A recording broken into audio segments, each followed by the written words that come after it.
elok kejadah je macam gini. Lembut je, owner kata Exober bawa sedap. Okay guys, so hari ni aku ada sebiji Polo 1.6. Owner komplain bawa kereta macam tak stable, buai-buai, tapi sedap.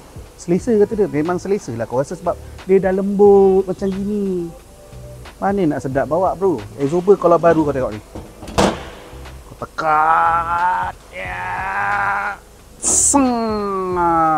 okay, korang boleh tengok Exober dia. Ni kita mula buka yang sebelah lagi ni. Kau tengok dust cover dia dah pecah.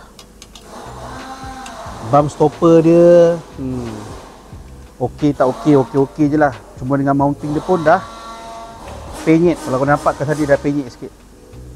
So kat sini conclusion kita nampak Exober ni pun memang tak elok lah. Macam yang tadi kau nampak aku dah tekan dia lembut. Apa kita kena buat? Kita recommend ganti satu set. Maksudnya Exober baru, dust cover baru, bump stopper baru, mounting baru. Baru kereta korang boleh mantap balik macam kau hilang gitu. Tak semestinya kalau kata barang kau rosak dust cover, rosak bump stopper, kau kena tukar one set. Tak semestinya. Sebab tu kita kena buka and check dulu. Sebab apa? Okey, kau tengok ni. Macam bump stopper, function dia letak kat sini. So bila Exober kau turun sampai habis, ini yang akan stopkan. Toing. Kalau dia tak ada ataupun dia dah pecah, dia dah rosak, dia akan turun habis. Bila turun habis rosak jadi apa? Dia akan rosakkan oil seal, minyak bocor. Itu nombor satu. So untuk cover ni pula, ni cover ni, nampak ni? Nampak ni? Cover ni dia duduk macam gini. Nama dia pun dust cover. So dia nak menghalang daripada kotoran, habuk, rumput semua masuk dekat Exober ni.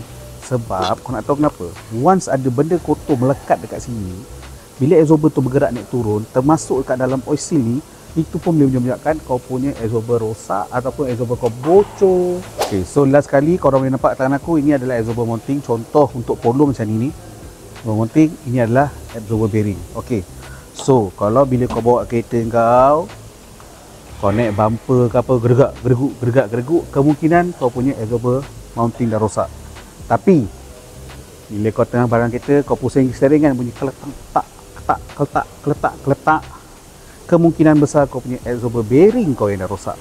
Dia dah tak smooth pusing dia tu. Sebab tu bila kau pusing steering kerak.